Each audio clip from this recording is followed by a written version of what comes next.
formas geométricas em cores fortes se movem. Cortadas por linha branca, se transformam em ondas. Programa especial em branco, no fundo vinho, acima e abaixo do nome, Ondas Coloridas.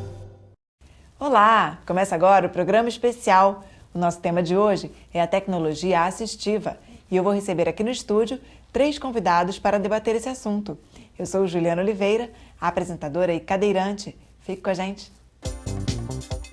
No programa especial de hoje, os convidados vão conversar sobre a evolução das tecnologias que auxiliam na independência de pessoas com deficiência. Eu recebo hoje no estúdio Lília Pinto Martins, Leila Scaff e Antônio Borges, 3 convidados que vão conversar comigo sobre tecnologia assistiva. A Lília é cadeirante, a Leila é amputada dos pés e das mãos e o Antônio não tem deficiência, mas trabalha com esse tema. Para a gente começar, cada um deles vai contar um pouquinho qual é a sua relação com o tema tecnologia assistiva e a sua própria história. Lília, começa por você. Eu tive poliomielite aos 2 anos de idade e no desenrolar de toda a minha vida, sempre o tema da inclusão social foi muito pertinente, né? Em função de quando criança, não pude frequentar a escola primária na época, né? Eu tive o desejo, numa certa fase, de romper tudo isso e foi quando, então, eu procurei e tive acesso a uma escola que, na época, era uma escola tradicional e foi muito importante numa fase em que eu tentei romper com essa exclusão, né? O acesso à cadeira de rodas. Foi um movimento muito importante na minha vida. Eu ainda consegui uma cadeira do exterior, na época nem havia, né, indústria nacional.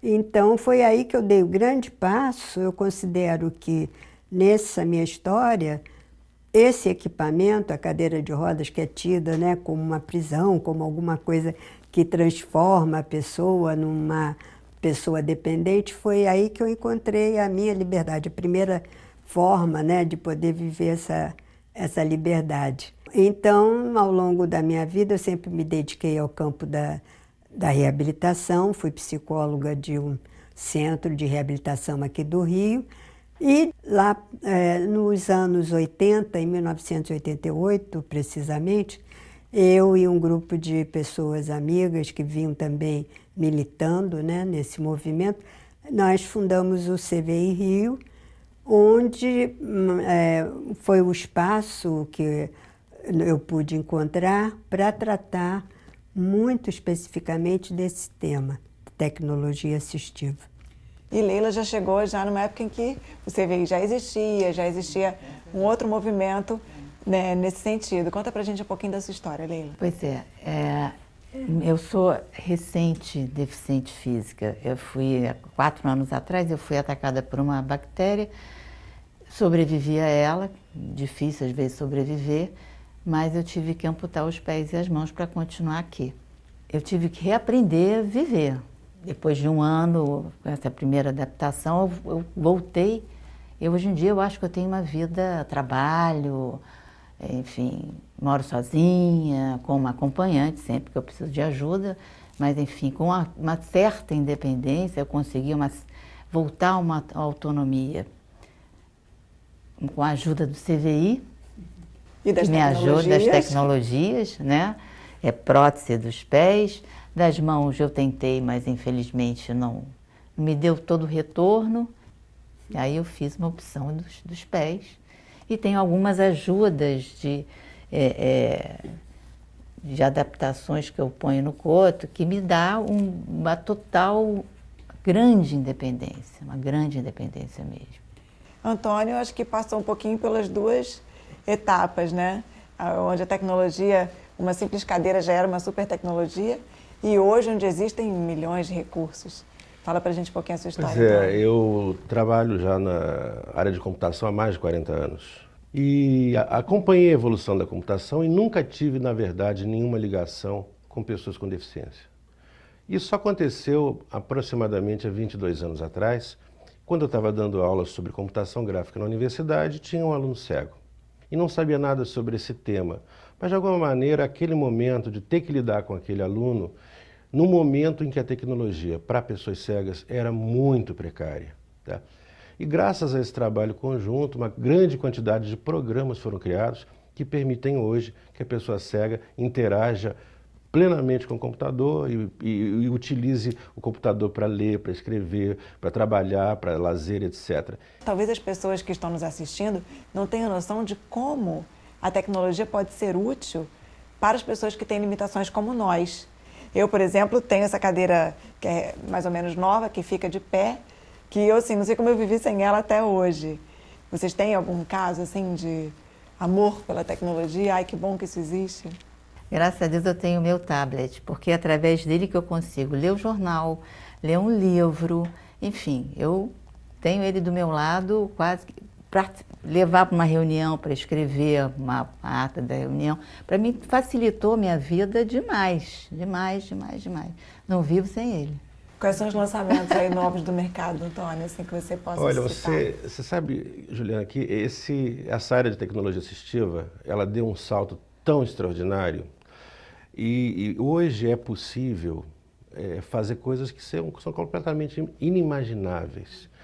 A pessoa tem, por exemplo, uma esclerose lateral amiotrófica que tolhe completamente os movimentos, elimina a fala e só resta o olhar. Então, uma pessoa nessa situação, hoje, consegue falar utilizando os olhos. Sim, Ela incrível. consegue escrever utilizando os olhos. Ela consegue controlar uma cadeira de rodas usando os olhos. Isso é tecnologia. É uma tecnologia de sonho? Eu diria que talvez sim. Mas a tecnologia é isso mesmo, Juliana. E para você, a tecnologia não é simplesmente um luxo. Você não tem opção. Você não consegue andar. Então a cadeira de rodas faz parte de você. É como a Lília falou, a cadeira de rodas é libertadora. É libertadora. Ela permite, né?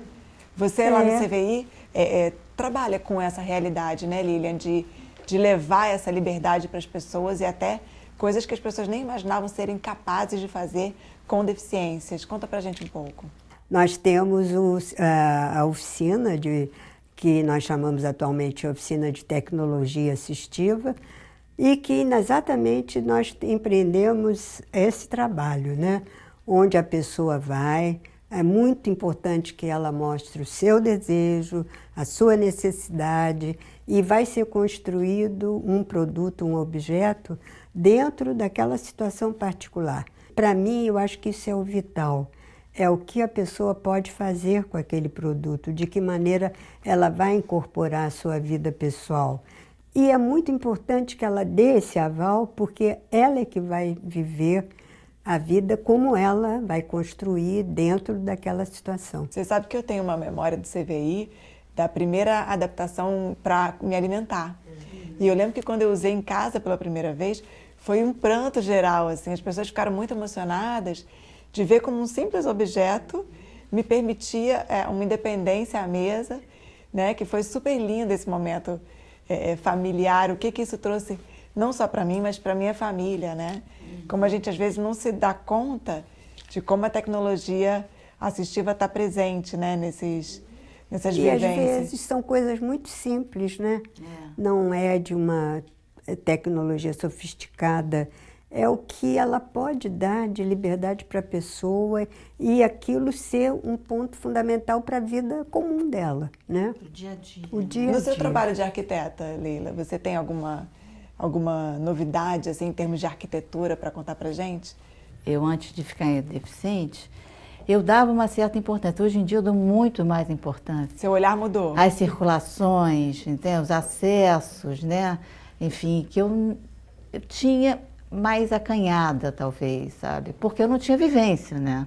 Hoje em dia eu tenho a vivência, né? Eu sei o que é passar por lugares muito apertados, enfim. Tem várias coisas que eu passei a ser muito mais antenada, né? Do que eu era antes, por uma própria experiência mesmo, né? Um dia eu entrevistei uma pessoa aqui no programa que me disse que um dia haverá tanta tecnologia que não haverá mais pessoas com deficiência. O que vocês pensam sobre isso? Eu acho que vai chegar um momento em que nós vamos ter, vamos dizer assim, a biônica, a computação, a eletrônica relacionada ao corpo suficientemente evoluída para que você tenha liberdade. Por exemplo, se você hoje tem um problema cardíaco, você vai colocar uma prótese lá no seu coração para fazer com que o seu coração funcione direito. Mas isso não é uma opção. Isso você tem que fazer, se você não fizer, você morre. Vai chegar um momento em que isso, meu coração está meio fraquinho, acho que vou trocar esse coração. Comprar um coração biônico modelo XYZ, porque ele é muito bom, dá um poder danado. As pessoas que compraram esse coração dizem que ele é sensacional. Isso hoje não é possível, mas eu acredito que isso seja possível. Então, eu acho que vai chegar um momento em que a gente vai ter tantas opções que você vai poder decidir ser menos deficiente ou ser tão deficiente quanto você queira ser. Nós estamos falando aqui de tecnologia, mas tem a questão da pessoa, né? No momento em que você coloca uma pessoa junto com uma máquina, a pessoa, na verdade, ela se estende, a máquina passa a fazer parte dela, né? Imagina você, Juliana, sem cadeira de rodas. Você não é a mesma Juliana, porque a Juliana que a gente conhece, ela toma um transporte, ela faz as entrevistas, ela caminha sozinha dentro daqui. É uma Juliana. Tira a cadeira de rodas, a Juliana não é a mesma. E essa é uma questão que acho que o CVI trata muito, né? Dessa coisa da gente poder trazer para si o objeto sem que ele fique à parte, né? A cadeira faz parte do corpo, né? Antes a gente se pautava pelo modelo médico. E agora nós temos uma outra compreensão que é mais ligada ao social, que vai justamente a tecnologia assistiva vai trazer uma questão importante para essa avaliação. Você tira a deficiência da pessoa apenas, né? Ela tem uma limitação por conta da deficiência, mas essa limitação pode ser maior ou menor dependendo do ambiente e dependendo dos recursos que esse ambiente me dá. Se eu tenho, por exemplo, uma cidade mais acessível, eu, na minha cadeira de rodas, eu vou ser uma pessoa. Agora, se for num ambiente que não me dê essa possibilidade de ir e vir, eu vou ser uma outra pessoa, né? Antônio, fala pra gente um pouco como é que o Brasil está posicionado no que diz respeito à tecnologia assistiva em comparação com o mundo. O Brasil evoluiu muito, muito mesmo. Quer dizer, nós saímos de 20 e poucos anos atrás em que não existia nada. A Lília apontou o caso que cadeiras de rodas aqui no Brasil eram importadas, não se fabricava esse equipamento que é tão importante. Na década de 50, mais ou menos. E isso se modificou, tá? Então foi criada uma indústria para algumas áreas, por exemplo, cadeiras de rodas. Você está usando uma cadeira de rodas super sofisticada, feita no Brasil, tá certo? Então, eu acho que em muitas áreas houve uma evolução. Eu diria que talvez a maior evolução na área de informática. A área de informática trouxe para as pessoas com deficiência uma vantagem extraordinária. Você não sabe a quantidade de cegos que se casaram pela internet, porque a tecnologia propiciou, entre outras coisas, uma coisa mágica que faz com que as pessoas evoluam, chama-se encontro. Então, as pessoas se encontram através da tecnologia. E aí, a limitação, ela deixa de ser importante. E vários outros quesitos também, por exemplo, a gente pode ir ao mercado pela internet, né? Eu não preciso nem que ele seja acessível, pouco importa. Eu, cadeirante da minha casa, eu faço compras, né? Coisas que às vezes parecem banais no nosso dia a dia, mas quando a gente vê o que isso trouxe de evolução, né? A gente vai dar uma pausa aqui nesse bate-papo, mas volta daqui a pouco, porque o tema tecnologia assistiva rende bem. Até já! Estamos apresentando programa especial.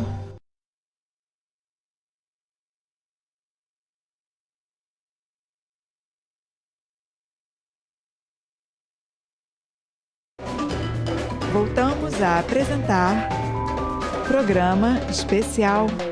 Voltamos agora com mais tecnologia assistiva. A gente tem aqui o caso da Leila, que optou, por exemplo, por não usar uma prótese nas mãos. Por quê, né? Que papel é esse da pessoa com deficiência no uso da tecnologia? Pois na realidade, quando eu me vi quadriamputada, eu queria tudo de volta, né? Lógico, né? E cheguei a comprar umas mãos maravilhosas e tal. Só que eu vesti 4 próteses todo dia. Fora, eu fui me sentindo um pouco... Parecia que eu estava meio desumana, sabe? Assim, meio biônica demais. E aí eu fiz uma opção das próteses que realmente me dão. Eu não vivo sem minhas próteses dos pés. Eu adoro caminhar, eu caminho muito hoje em dia. Não vi, é quase que está fazendo parte agora do meu corpo, são as minhas próteses. Mas as mãos eu não tive a mesma relação. Fora essa situação de muita prótese na vida, sabe? Eu acho que pelo pouco que eu consegui fazer, uma pessoa que perdeu uma mão, sabe? Ou enfim, vai usar uma prótese só de mão, acho perfeito, vai ajudar demais. Lília, pode falar um pouco sobre o que vê no CVI? Eu acho que esse é um dos princípios fundamentais do CVI.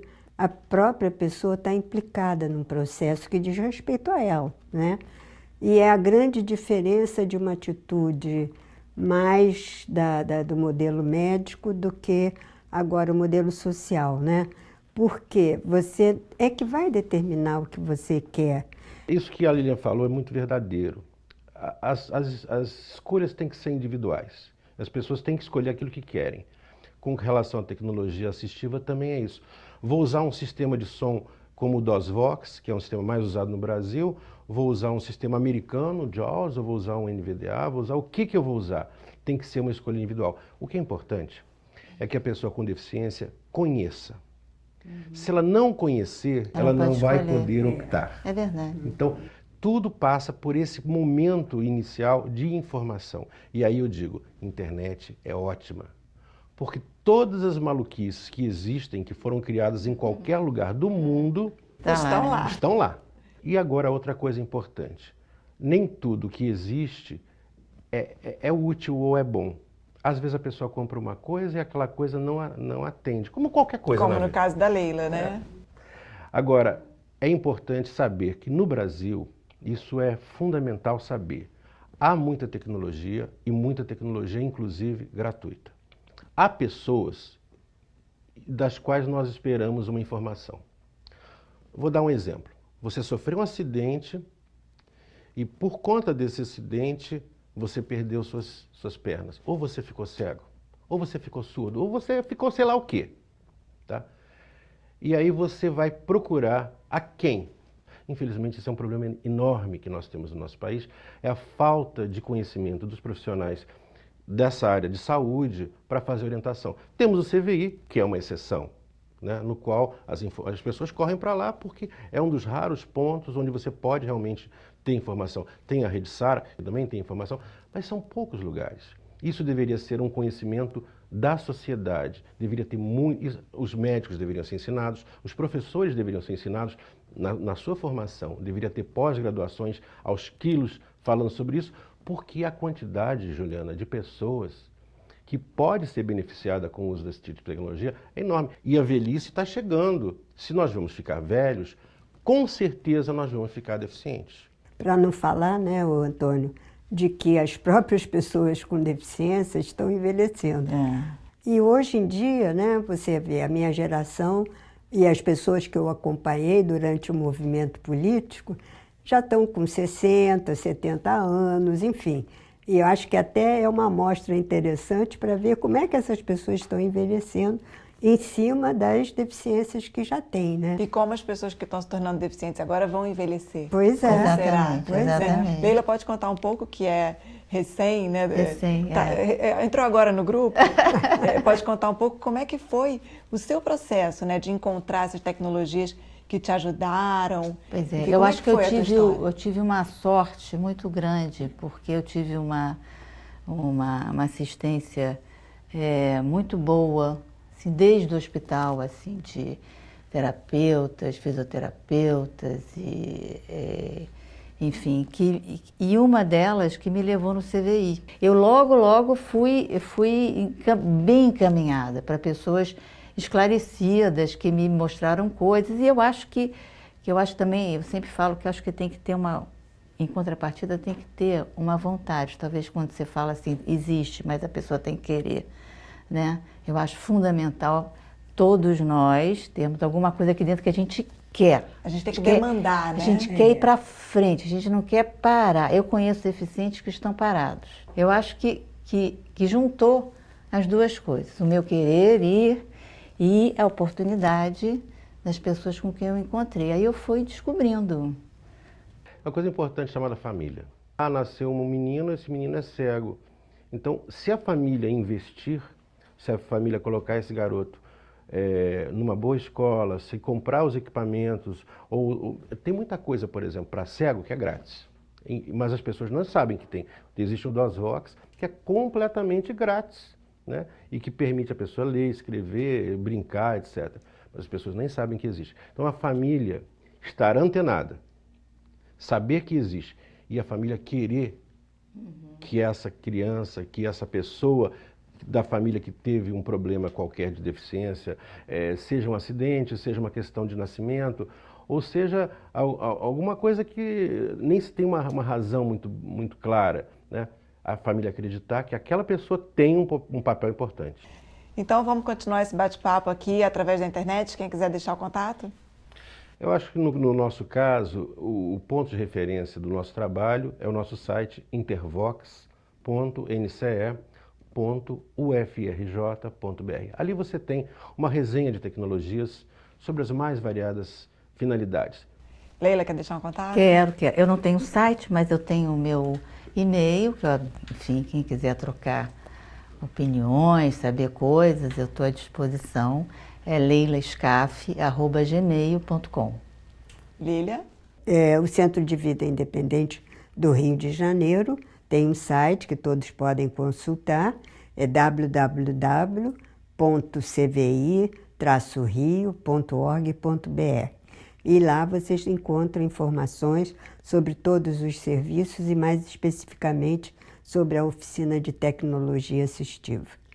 Eu agradeço demais a presença de vocês aqui. Acho que o nosso bate-papo foi muito bacana e enriquecedor. Espero que vocês em casa tenham gostado também. E assim a gente encerra mais um debate aqui no programa especial. Paralímpicos. Eu sou Felipe Gomes, tenho 29 anos, sou natural de Campos dos Goytacazes, tenho glaucoma congênito, catarata, descolamento de retina e desde que nasci vim perdendo a visão até os 7 anos. Hoje eu faço atletismo, corro as provas de velocidade 100, 200, 400 metros e revezamento 4x100. Minha classe é T11, para cegos que não enxergam nada, total. Eu fazia futebol, goalball e também o atletismo. Em 2011 eu parei de fazer as outras modalidades e comecei só a me dedicar no atletismo para 2012, onde nas Paralimpíadas de Londres eu conquistei a medalha de ouro nos 200 metros, numa prova que eu não estava nem entre os 5 no ranking, e nos 100 metros eu conquistei a medalha de bronze. No Pan-Americano eu conquistei 2 medalhas de ouro, nos 400 metros e no revezamento 4x100 e conquistei a prata nos 200 metros. E no Mundial, realizado na cidade de Doha, conquistei a medalha de ouro nos 200 metros e a prata nos 100 metros. O momento de Paralimpíada é um momento diferente de qualquer outra competição, né? Você entrar no estádio, 80 mil pessoas gritando, e aí ou você fica amedrontado ou você se empolga com aquilo tudo. E graças a Deus eu me empolguei. Me empolguei tanto que eu cheguei na frente, aí eu dei cambalhota, rebolei, fiz a bagunça. E aí o momento de eu subir no pódio e o hino tocar, a vontade era vontade de voltar correndo pro Brasil, abraçar os amigos, abraçar a família, abraçar todo mundo. E poxa, 80 mil pessoas em pé, o hino cantando por sua causa. São momentos únicos que eu vou levar para a vida inteira. Assim, foram experiências maravilhosas que aconteceram na minha vida. E aí eu espero repeti-las em 2016. Aí vai estar a família na arquibancada, vai estar os amigos. E já estou me preparando, já comecei a treinar para as Paralimpíadas. Espero chegar lá 100% e dar o meu melhor. Fotos. Na primeira, Felipe com uma venda nos olhos, sorri de boca aberta. Na outra, sentado no chão de uma pista coberta de atletismo. Na última, céu azul. Em uma varanda com plantas ao redor, Felipe sorri. Ao fundo, prédios e casas. Eu encerro o programa especial de hoje ficando na posição de pé na minha cadeira motorizada que me permite fazer esse movimento. Essa posição é super benéfica para quem é cadeirante, tanto no que diz respeito à saúde, quanto no que diz respeito à interação social. Essa é a forma de tecnologia assistiva que eu uso na minha vida. Se você tem algum uso de tecnologia assistiva na sua vida, escreve pra gente contando. O nosso site é programaespecial.com.br e a gente também tem uma página no Facebook. Um grande beijo para você, te espero aqui de novo na semana que vem. Até lá, tchau! Os créditos do programa especial desta semana você encontra em nosso site